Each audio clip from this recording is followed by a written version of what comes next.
안녕하세요, 수바톡 친구들.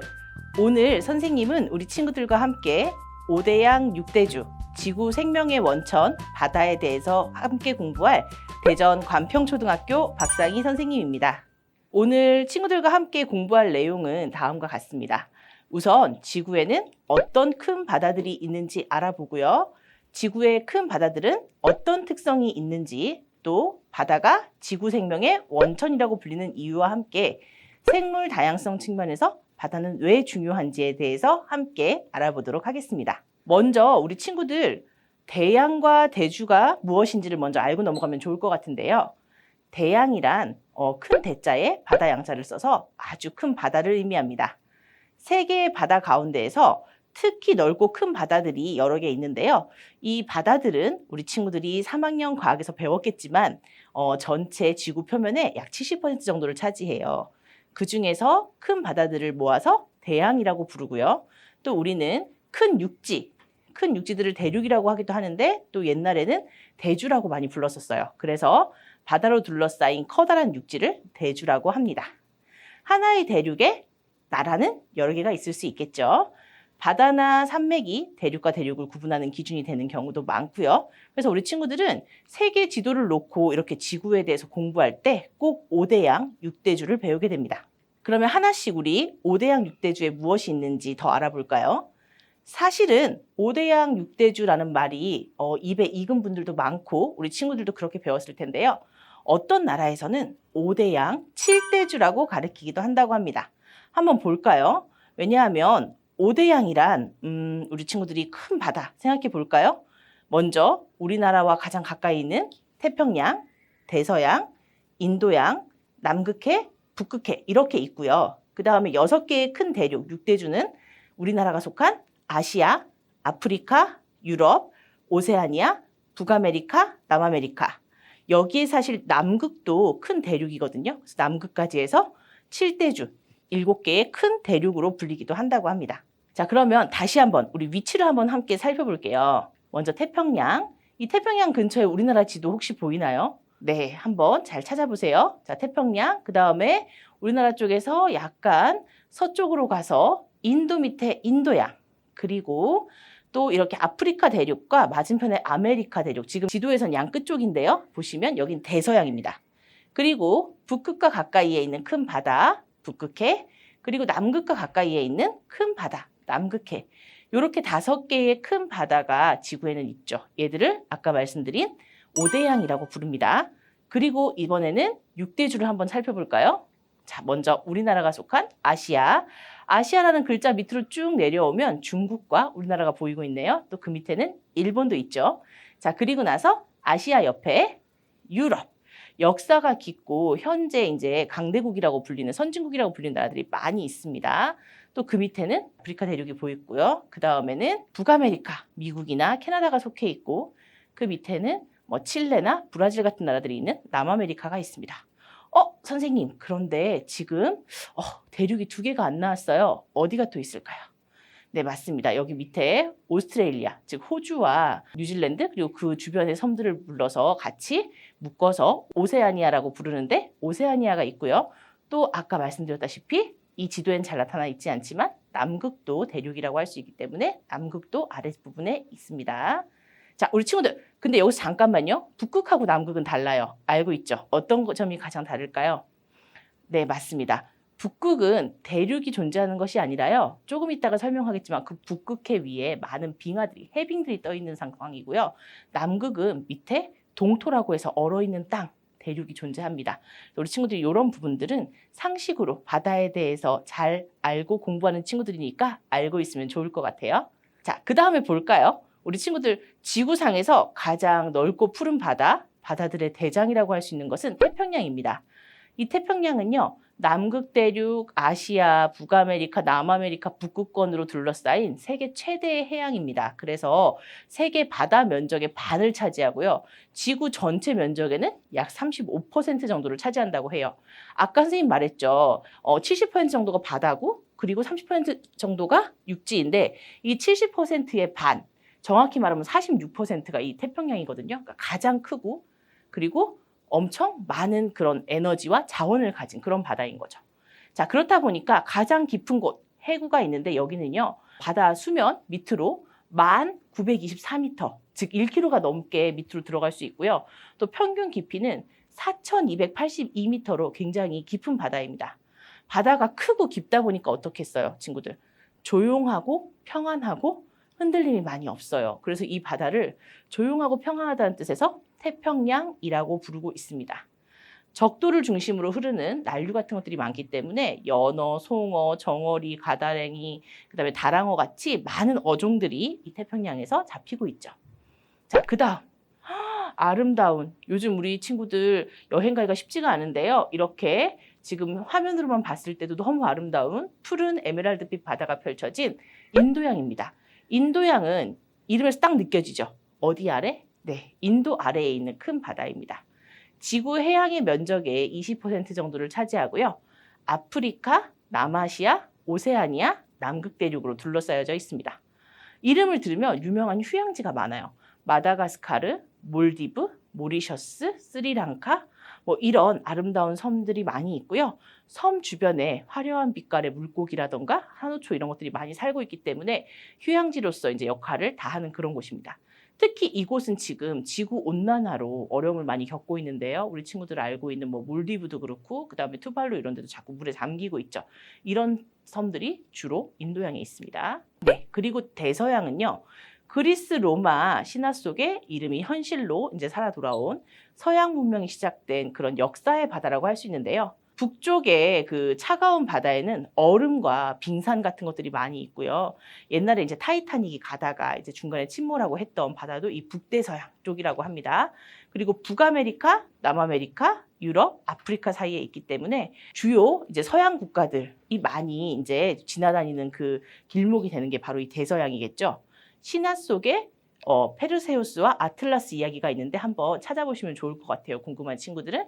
여기는 아틀란틱 오션이라고 불리는 대서양입니다. 따뜻하고 조용한 바다고요. 해초, 모자반 같은 것들이 수면 위에 많이 떠 있어서 이제 전형적으로 우리가 이제 유럽이나 이런 데서 생각하는 그런 바다들을 이제 생각하면 되고요. 그런 것들이 이제 대서양을 이루고 있습니다. 이제 북극의 빙하가 떠다니는 추운 바다, 북극곰이 사는 바로 그곳, 북극해를 알아보겠습니다. 북극해는 유럽, 아시아, 북아메리카에 둘러싸여 있고요. 북쪽에 있는 바다이기 때문에 바닷물이 어떨까요? 굉장히 차겠죠. 그래서 얼어서 만들어진 해빙으로 덮여 있습니다. 빙하를 생각하시면 돼요. 그래서 이제 우리 친구들 알겠지만 지구온난화로 인해서 이 빙하들이 계속해서 녹고 있고 북극곰이나 북극 쪽에 살고 있는 생물들에게 큰 영향을 미치고 있죠. 이 북극해도 큰 바다인데요. 우리가 알고 있는 지중해의 6배, 그리고 전 세계 바다의 3% 정도를 차지하고 있습니다. 물론 대서양이나 태평양에 비하면 좀 작은 바다지만 그래도 지중해의 6배잖아요. 그러니까 북극해도 큰 대양으로 넣어주고 있어요. 그리고 이제 북극해는 대륙붕이라는 곳에 이따가 배울 건데 광물 자원이 풍부하고 전 세계적으로 매우 중요한 어장을 형성하고 있습니다. 네, 그리고 보면 이제 남극해. 이 남극해는요, 사실 가장 깨끗한 청정 바다예요. 왜 그러냐면 너무 춥고 가는데 오래 걸려서 인간의 손이 많이 닿아 있지 않습니다. 그래서 가장 원시적인 바다라고 할 수 있고요. 남극 대양을 둘러싸고 있습니다.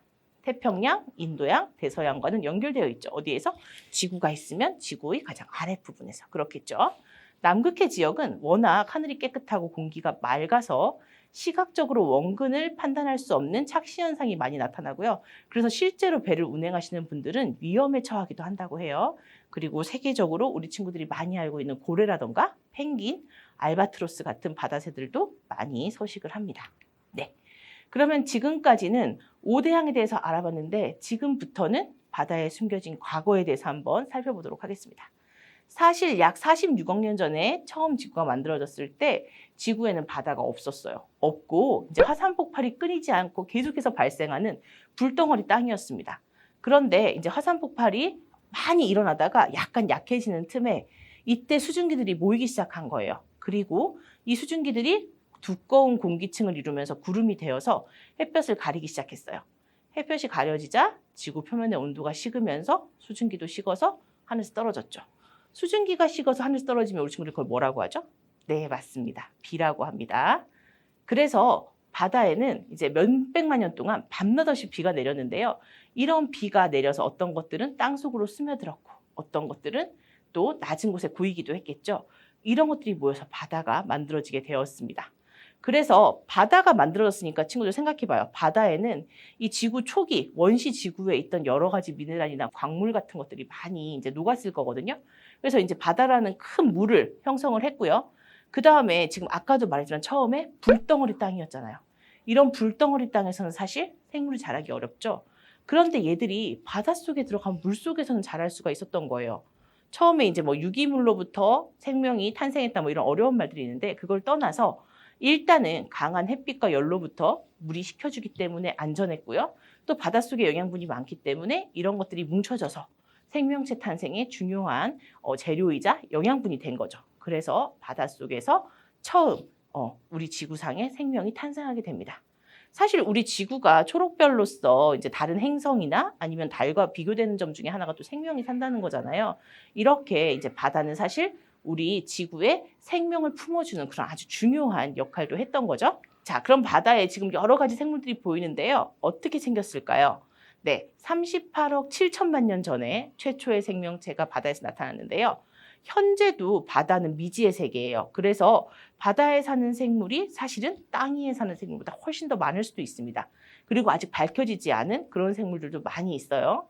자, 그리고 이 안에는 바닷물이 그냥 물 같지만 그 안에는 엄청난 수와 생물량의 식물 플랑크톤이나 동물 플랑크톤들도 들어있거든요.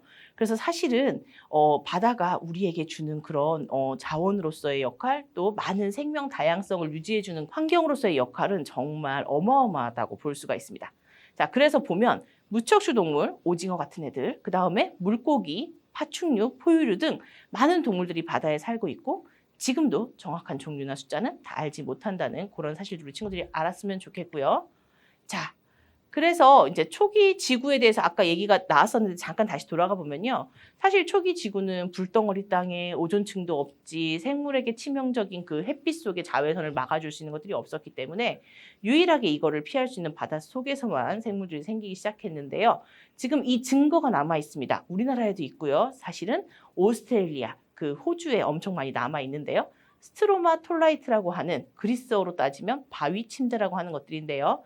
나무에 나이테를 연상시키는 검붉은 암석인데 그 주변에 이렇게 몽글몽글몽글한데 자세히 보면 여기가 원핵생물인 녹조류가 이제 무리지어서 살면서 만든 그런 형태다 이렇게 얘기를 하고 있어요. 그래서 바다에 살던 생물이 더 발전해서 지구로 올라오게 되었다 이렇게 보시면 돼요. 자, 우리나라는 영월 문곡리에 천연기념물 413호가 지정되어 있는데 이런 스트로마톨라이트가 있습니다. 그래서 우리 친구들이 한번 살펴볼 수 있을 것 같아요. 자, 이제 바닷속 보물창고로 한번 떠나봅시다. 바닷속의 해저 지형을 먼저 알아보고 각 해저 지형마다 어떤 것들이 사는지 한번 볼게요. 바닷속도 땅과 마찬가지로 그 고여있는 부분에 물이 쌓인 것이기 때문에 높은 산과 깊은 골짜기가 존재해요. 근데 대륙붕이라고 하는 곳이 있는데 이 대륙붕은 무엇을 하는 곳이냐? 이곳은 육지에서 바다 쪽으로 완만한 경사고 깊이가 200m 정도. 굉장히 얕은 바다예요. 전체 바다를 놓고 보면. 그렇다 보니까 여기는 여러 가지 생물들이 굉장히 많이 살거든요. 그런데 이 대륙붕이 지나고 나면 대륙 사면이라고 해서 갑자기 국경사가 뚝 떨어지는 데가 있어요. 얘는 수심 한 2,000, 3,000m까지 뚝 내려갑니다. 그리고 더 내려가고 나면 심해저 평원이라고 해서 저 깊은 바닷속에 대륙붕처럼 또 평평한 땅이 있습니다. 여기는 수심 4,000에서 6,000m 사이고요. 또 여기서 더 골짜기처럼 내려가는 곳은 해구. 그 다음에 이거 대신에 이제 올라와 있는 것처럼 보이는 건 해산. 이런 해산들이 많이 모여 있으면 우리 산맥 있죠. 그것처럼 해령이라고 부르는 바닷속 산맥이 나타납니다.